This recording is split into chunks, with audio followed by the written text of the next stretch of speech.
A graça e a paz do Senhor Jesus.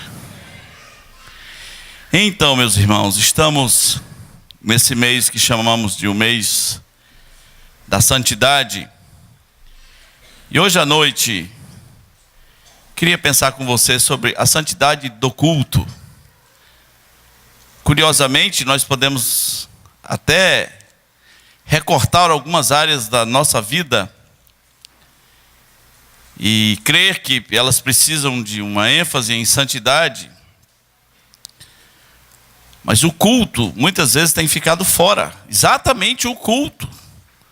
Então abra sua Bíblia no livro de Isaías capítulo 1, a partir do versículo 10 diz: ouvi a palavra do Senhor, vós príncipes de Sodoma, prestai ouvidos à lei do nosso Deus, vós povo de Gomorra. De que me serve a multidão dos vossos sacrifícios, diz o Senhor? Estou farto de holocaustos de carneiros e da gordura de animais cevados, e não me agrado do sangue de novilhos, nem de cordeiros, nem de bodes. Quando vindes para comparecer perante mim, quem vos requereu o só pisardes os meus átrios? Não continueis a trazer ofertas vãs, o incenso é para mim abominação. As festas da lua nova e os sábados e a convocação das congregações não posso suportar. A iniquidade associada ao ajuntamento solene. As vossas festas da lua nova e as vossas solenidades, a minha alma as aborrece. Já me são pesadas. Estou cansado de as sofrer. Pelo que, quando estendeis as mãos, escondo de vós o meu rosto, os meus olhos. Sim, quando multiplicais as vossas orações, não as ouço. Porque as vossas mãos estão cheias de sangue. Lavai-vos, purificai-vos e tirai a maldade dos vossos atos diante dos meus olhos. Cessai de fazer o mal, aprendei a fazer o bem, atendei à justiça. Repreendei o opressor, defendei o direito do órfão e pleiteai a causa das viúvas. Vamos orar. Nós precisamos do Senhor, precisamos da Tua graça, para que haja uma sintonia tal com a palavra do Senhor nesse momento, que possamos nos ver nela como em espelho, que possamos ver o Senhor mostrando a nossa vida, nossos defeitos, os nossos caminhos tortos, caminhos maus e as correções que nós precisamos fazer. Vem nos abençoar e vem nos dar uma concepção da Tua palavra a respeito do que é um culto para Ti e somente para Ti. Pedimos em nome de Jesus. Amém. Irmãos, talvez nós sejamos vítimas de um condicionamento de achar que tudo que é feito em nome de Deus, Deus está presente e se agrada. Isso pode ser uma grande armadilha. E nem tudo que é feito em nome de Deus agrada a Deus. Nem tudo que é feito para Deus conta com a presença de Deus. Conta apenas no sentido de que Ele é onipresente, mas não da sua aprovação. Uma das cenas mais chocantes em relação a esse assunto, para mim, é quando Moisés vê o povo de Deus fazendo o bezerro de ouro e dançando em volta do bezerro de ouro. E Moisés volta para Deus e Deus diz: eu vou acabar com tudo isso aí. Eu vou destruir esse povo e eu vou começar uma nova descendência a partir de você. E Moisés reivindica as promessas de Deus. Deus, lembra-te das promessas que fizeste a Abraão. E o que Deus vai dizer depois é muito chocante, porque Deus diz assim: olha, eu vou mandar o meu anjo. Vou mandar um anjo com eles. O anjo vai destruir os inimigos, o anjo vai ganhar batalhas, mas a minha presença não vai. Isso não é assustador? Deus dizendo, a minha presença não estará aí. E às vezes, o povo de Deus em diversas eras, pode até se fascinar com alguma coisa, com a presença do anjo, com a vitória aqui, com a vitória ali, com o poder do anjo. Mas naquele momento da vida de Moisés, quem estava na presença de Deus era Moisés, lá no monte. O povo estava até animado, mas estava longe da presença de Deus. E esse povo, sobre esse povo que é de Deus, Deus diz, a minha presença não irá. Moisés deve ter entrado em pânico com aquela situação. Agora pule alguns séculos. Tempo de Isaías, provavelmente século 6, século 7. Eu sou fascinado pelas histórias que ocorrem ali, naquele período. E o povo está cultuando. E Deus, se a gente pudesse parafrasear tudo que Deus disse, seria, odeio este culto, diz o Senhor. Não é isso?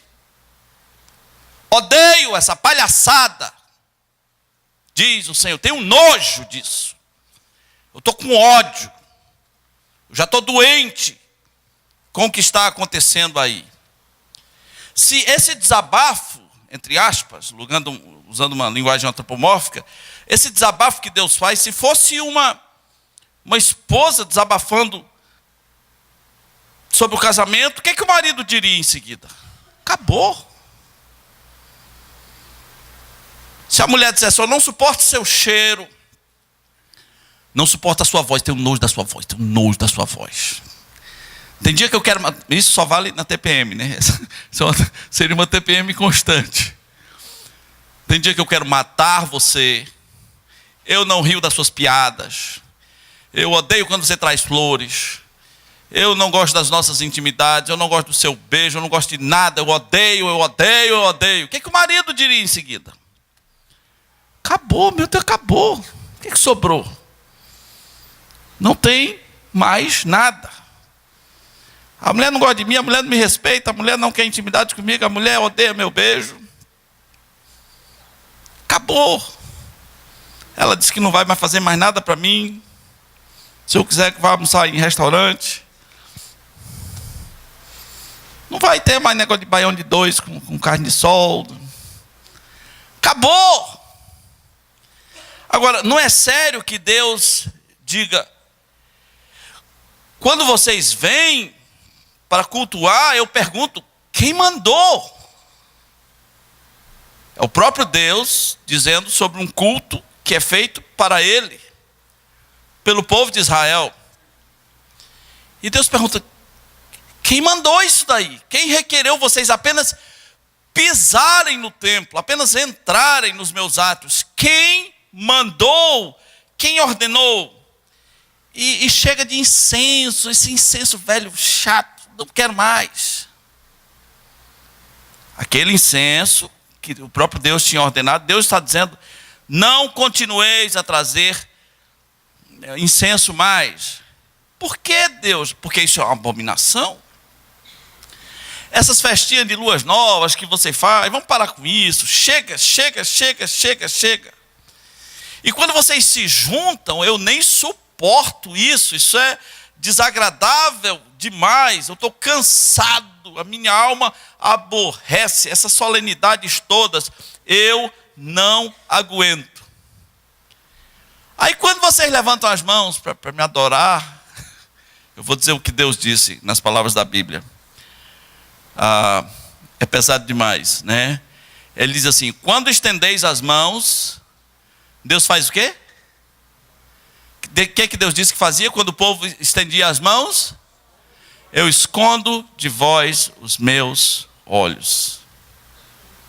Está ficando meio barra pesada, não é? Todo o povo com mão levantada e Deus, sim. Que coisa, eu escondo. Aí o povo dizia, agora nós vamos orar, vamos orar bem forte, vamos orar mais. E Deus diz, se multiplicar as orações, aí é que eu não escuto mesmo. Quanto mais vocês multiplicarem as orações, aí é que eu não vou escutar. Meus queridos, isso nos leva a fazer uma comparação. Deus está criticando um sistema de culto, não necessariamente um sistema, mas algumas posturas em relação ao culto, e isso nos leva a fazer uma comparação com o que nós chamamos de culto. A Bíblia traz muito pouco no Novo Testamento essa expressão culto. Ela tem uma ênfase muito maior em reuniões relacionais, reuniões edificativas, reuniões de testemunhos, de partilha, de espiritualidade cristã. Acredite, a ênfase do Novo Testamento é muito mais essa do que a nossa concepção de culto. Uma ou duas vezes o Novo Testamento traz essa expressão.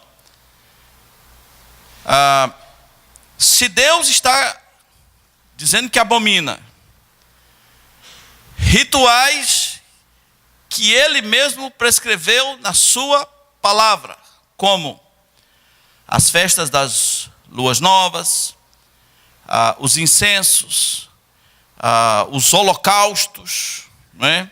Os sacrifícios todos que eram feitos no altar. Se Deus está criticando relacionamentos que Ele mesmo, rituais que Ele mesmo ordenou, o que é que Deus não diria sobre rituais que o homem está inventando em série para incluir no culto? Temos visto os mais estranhos rituais acontecendo nos cultos hoje. Parece que o sujeito acorda e pensa assim: que ritual eu posso inventar hoje? Desde os anos 80, houve uma avalanche desses rituais, uma avalanche.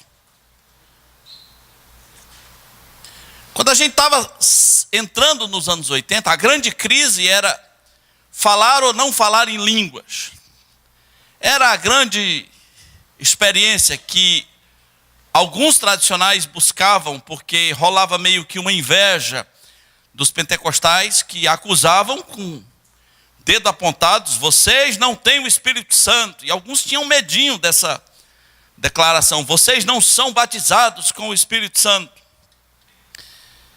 E aí algumas pessoas ficaram com complexo de inferioridade espiritual. Ai, meu Deus, eu não tenho. Então eu preciso de uma experiência que comprove que eu tenho o Espírito Santo. Eu preciso falar em línguas. As pessoas entraram em desespero, algumas delas. Mas hoje, falar em línguas é nada. Falar em línguas é coisa do passado em relação ao pacote de exigências, de novidades que surgiram. Porque em seguida apareceu um negócio chamado o dente de ouro. A unção do dente de ouro. Acredita, as pessoas iam para o culto para receber um dente de ouro. Uau! Seu dentista nunca prometeu isso a você, não, né? E havia testemunhos de pastores e pessoas dizendo: olha, o anjo do Senhor me visitou e me deu 5 dentes novos. O anjo fez implantes de dentes celestiais em mim. Aquilo estava muito estranho. Logo viu-se que aquilo não tinha fundamento nenhum. Alguns dentistas deram depoimentos. Converse com as pessoas que receberam esse suposto dente de ouro na época. A boca deles está podre, né? Já estava quando eles falaram essas bobagens. E aí, essa onda do dente de ouro foi substituída pela onda do cair no cultos com o sopro. Alguém muito abençoado saía soprando nas pessoas. E aí, e a pessoa caía. Ele soprava na sua... Por alguma razão ele tinha que usar o microfone para dar um efeito, né? Porque só assim Não derruba ninguém, mas assim, receba, né? Alguma coisa, algum Hadouken desse que o cara dava e a pessoa caía imediatamente. Quando o cara tinha mau hálito era horrível. Conversei com algumas pessoas, né? Em reuniões de oração, as pessoas ajoelhadas, descia alguém na cara do sujeito, receba! Às vezes já vinha com baba, né? Eu acho que alguém de bom senso deve ter pensado, isso está ficando meio desagradável. Então, de repente não precisava mais soprar. A propósito, alguém recebeu alguma soprada dessa, só por curiosidade, só por curiosidade. Tipo, alguém recebeu alguma soprada dessa? Não, né? Ninguém. Então, logo não precisou mais desses sopros. Bastava que alguém apontasse a mão, ou tocasse você, ou empurrasse você. Alguns dias atrás eu estava estudando sobre um negócio de hipnose chamado toque de Charcot. É a mesma coisa. São os mesmos condicionamentos, as mesmas preparações. Aí vão cai medonho. De lá para cá, o pessoal não parou de cair. Todo culto é o pessoal no chão, né? Pessoal no chão. E algumas pessoas perguntam, por que vocês não caem no culto? Antes de dar a nossa resposta, eu gostaria de dar a resposta do Bispo Macedo. O Bispo Macedo disse, aqui ninguém vai cair. Se cair aqui é demônio e nós vamos expulsar. Então o que acontece? Ninguém cai lá no Macedão. Ninguém cai no Macedo. Ele não acredita nesse negócio de cair no espírito. Ele disse, se cair é demônio, então a gente não quer saber disso. Mas deixa eu lhe dar uma resposta bíblica. Isso é moda, invenção, palhaçada e maldade. O que esses caras fazem com essas pessoas é maldade. As pessoas têm seus problemas, suas frustrações e vão a um lugar onde alguém lhe prometeu que se você for tocado por esse homem sagrado, você vai cair, vai levantar renovado, com a presença nova. Por quê? Porque esse homem é um homem cheio do Espírito Santo. E você não vai suportar a presença dele, porque ele é tão ungido, que só a presença dele você cai. Essa é a crença. Quem são as pessoas que caem nos cultos? 2 tipos. Não estou incluído. 2 tipos caem nos cultos. Primeiro, os que querem. Eu derrubo qualquer pessoa que esteja de mãos levantadas ou bracinhos estendidos, dizendo, pelo amor de Deus, me derruba, me derruba, me derruba. Com um fundo musical relaxante, um momento propício, com outras pessoas caídas. Eu não preciso fazer nada, eu apenas toco. Eu não derrubaria vocês com essa cara de descrença. Pelo menos nesse momento, vocês são incaíveis. Então quem cai? Os que querem cair. Segundo, os que morrem de medo de cair. Só esses 2 tipos caem. Os que querem e os que morrem de medo. E o derrubador, ele sabe quem está vulnerável. Ele sabe. Imagina um cara de olho fechado, louvando, com as mãos para cima e balançando.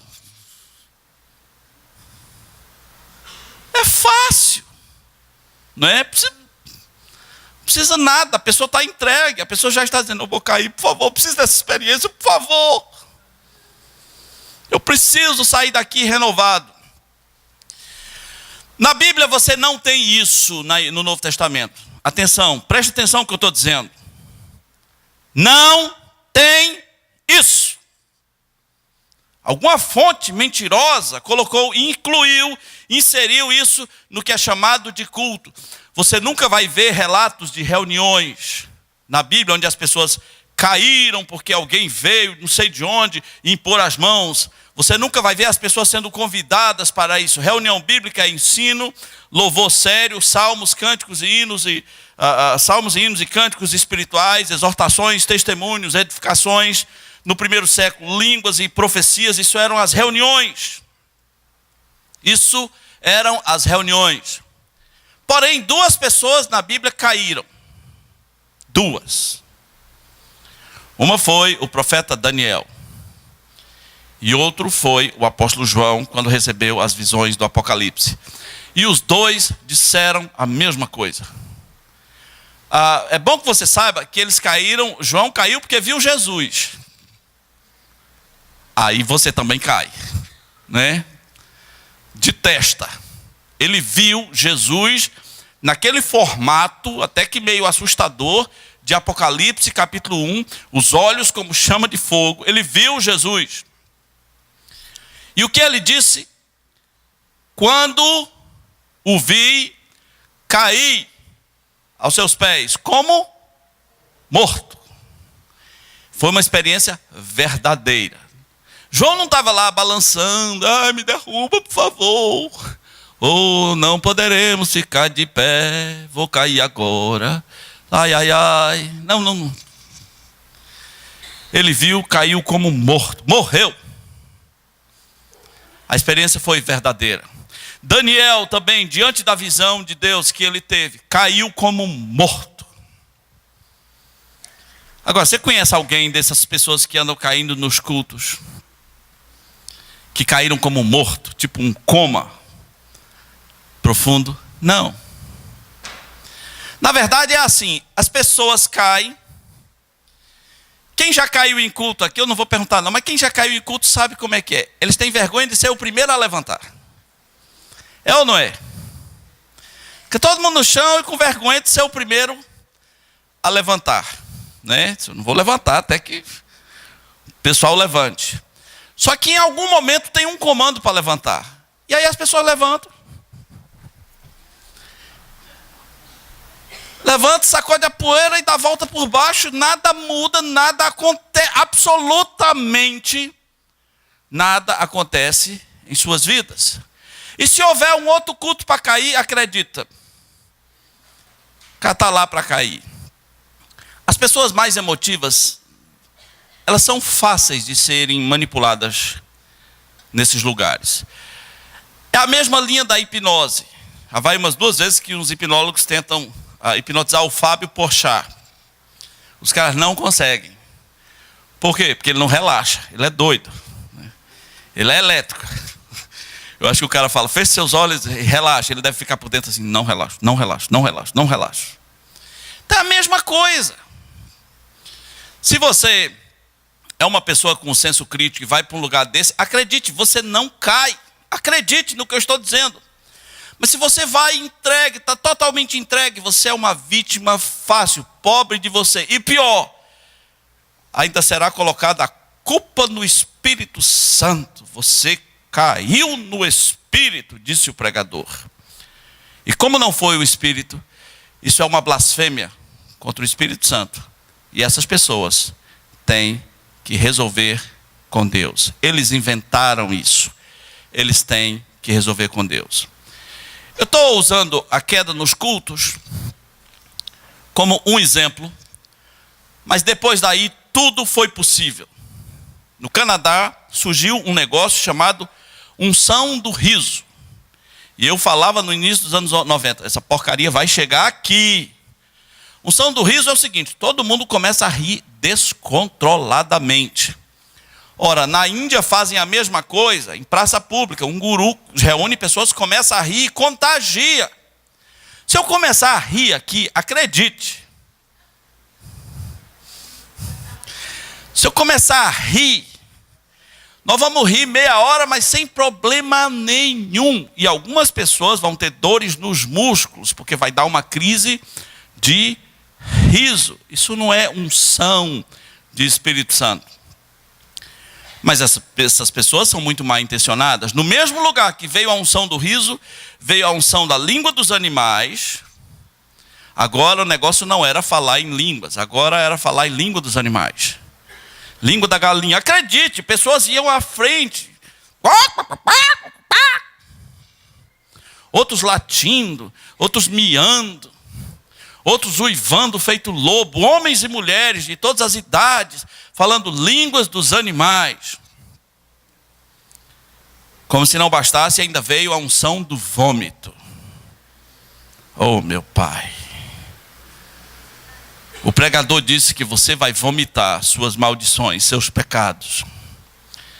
E começa-se um culto onde o sujeito fala: vomita aí, vomita agora em nome de Jesus. Vomita, vomita, vomita. E algumas pessoas vomitam. E alguns vomitam cabelo. É um prato cheio quando alguém vomita cabelo. Por quê? Porque existe um vício secreto que algumas pessoas têm, 95% são mulheres, que elas não contam para ninguém. Elas são viciadas em engolir cabelo. Secretamente. Se você precisar de oração por isso, a gente ora ou indica você para um profissional. Mas algumas pessoas têm esse vício. É secreto. Ninguém sabe. A pessoa engole cabelo. O bucho está cheio de cabelo. Seu próprio cabelo mesmo, engole. Normal. Ninguém é normal quando visto de perto. Muita gente tem vícios secretos estranhíssimos. Então imagine essa pessoa num lugar induzida a vomitar. Quando ela vomitar, o que é que vai sair? Cabelo, porque a barriga estava cheia de cabelo. Mas o pregador disse que isso é o que? Obra de feitiçar?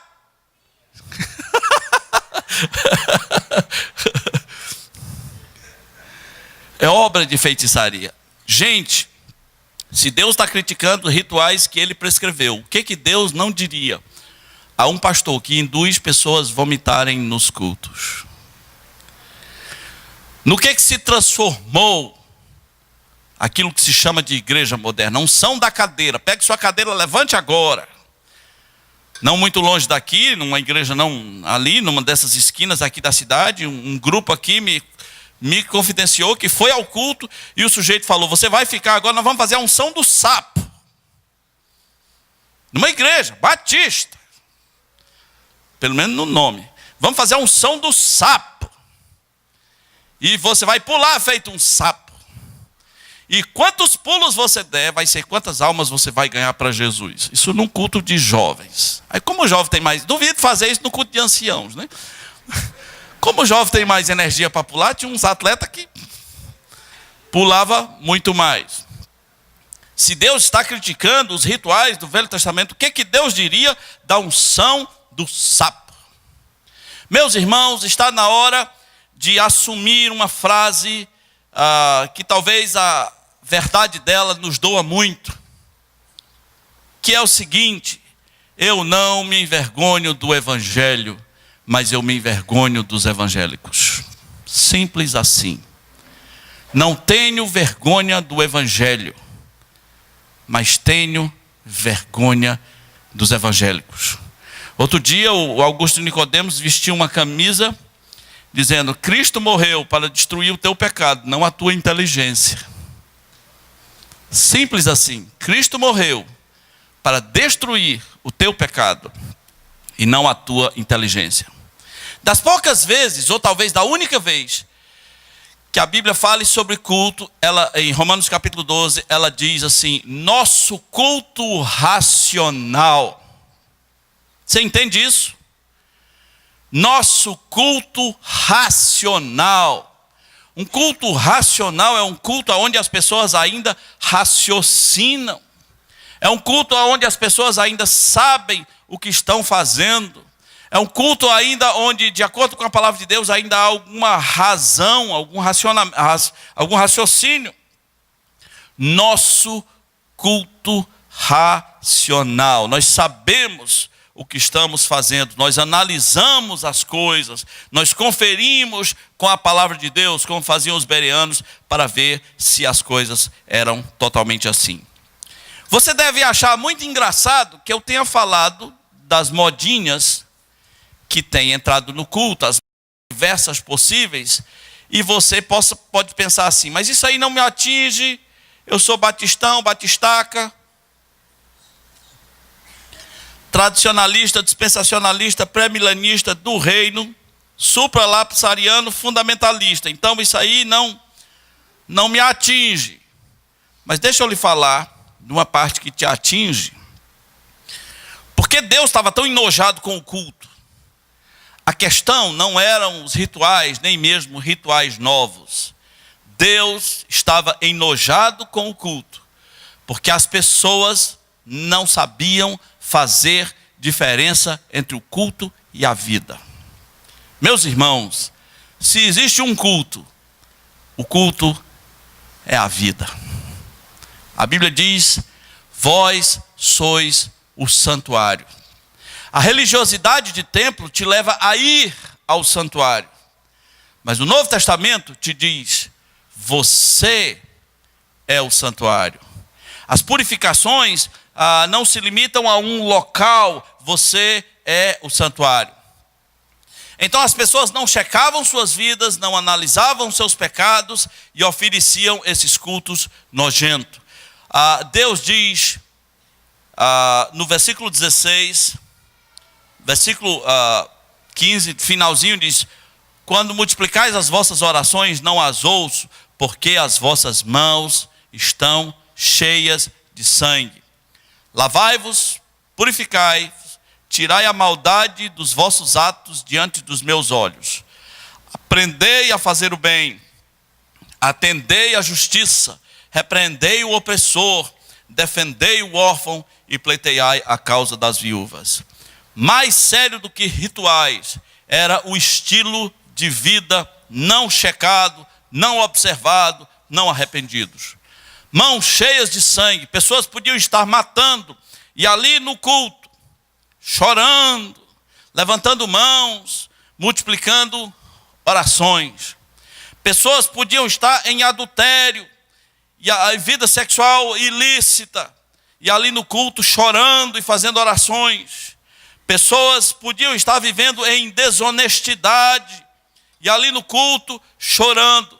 É isso que nós simplesmente chamamos de vida dupla, hipocrisia.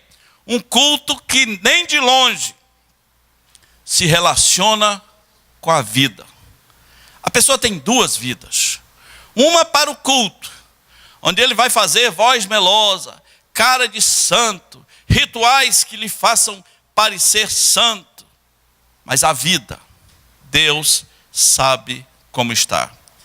Essa chamada era uma chamada ao arrependimento. Meus irmãos, se queremos um culto santo, antes de qualquer coisa, tem que acontecer arrependimento. Por que algumas pessoas não manifestam arrependimento em suas vidas? A primeira mensagem de Jesus foi: arrependei-vos e crede no Evangelho. Arrependei-vos e crede no Evangelho. Arrependimento com confissão sincera diante de Deus, de chegar para Deus e dizer o nome do seu pecado, e pedir perdão diante de Deus, e tomar atitudes de mudança. Aí o culto começa a ser santo. Fora disso, é tudo fingimento. O que botar no telão, a gente canta. O que for para dizer, a gente diz. O que tiver que fazer, a gente faz. Se tiver que contribuir, a gente contribui. A gente obedece o protocolo, obedece o ritual. E o que Deus diz sobre isso? Eu estou cheio disso. Estou farto. É curioso que Deus fale do levantar de mãos, porque Deus diz: quando vocês levantam as mãos, eu escondo o meu rosto. Eu escondo os meus olhos. Levantar as mãos é legal, é um ritual de Israel, da igreja, etc. Mas você sabia que há critérios no levantar de mãos? Paulo disse: eu quero que os homens orem, levantando mãos. Mãos o quê? Santas. Levantando mãos santas. Toda vez que você levantar as mãos, você tem que pensar diante de Deus: minhas mãos têm que estar santas. Eu quero me apresentar com mãos santas na presença de Deus. E mais, quero que os homens orem levantando mãos santas e sem ira. Eu não posso estar me irando contra as pessoas e aí de repente dispara um piloto automático, que eu já tenho mãos levantadas imediatamente, mas estou super irado. mirei no trânsito, mirei em casa, mirei com filho, mirei com esposa, com sogra, com todo mundo. Mirei quando cheguei na igreja, mirei, irei. E Deus disse: quero que levante as mãos sem ira.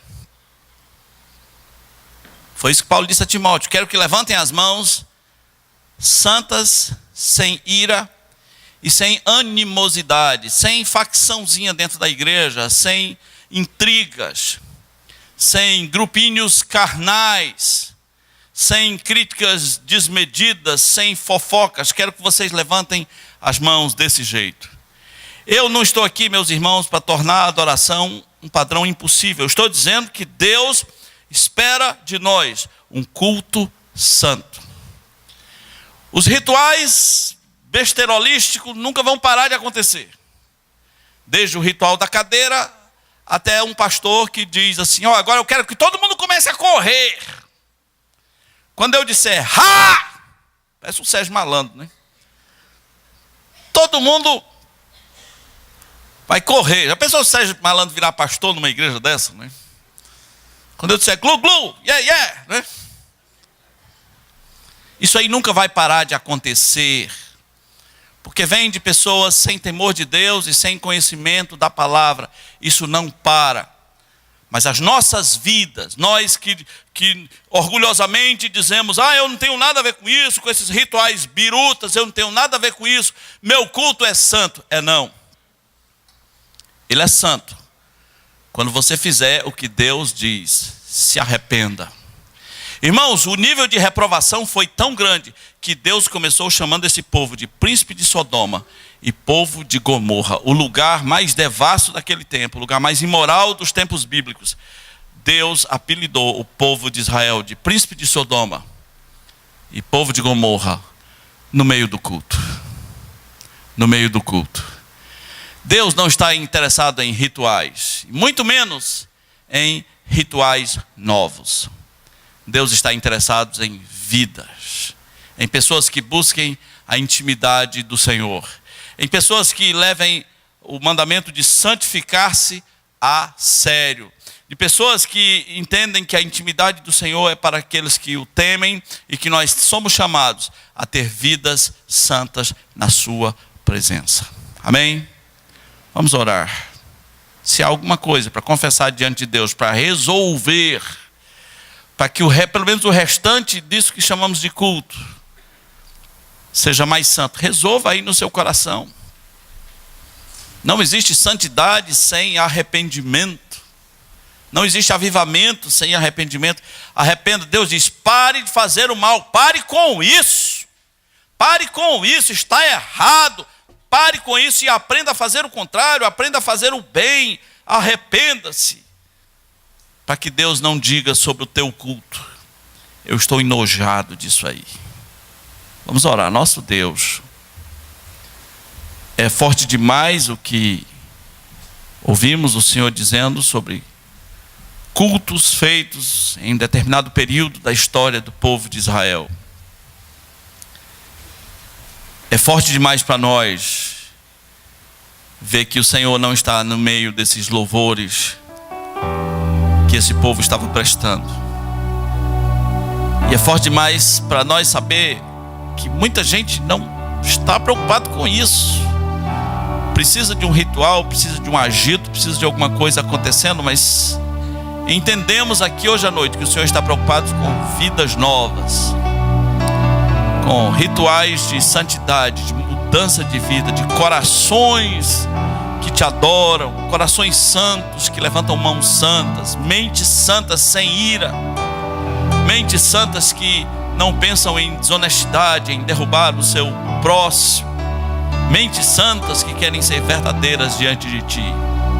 Leva-nos a esse lugar, a esse ponto de vida, onde vamos a te adorar em espírito e em verdade, nos preocupando com cada detalhe da santidade das nossas vidas, porque o Senhor nos conhece e o Senhor nos vê.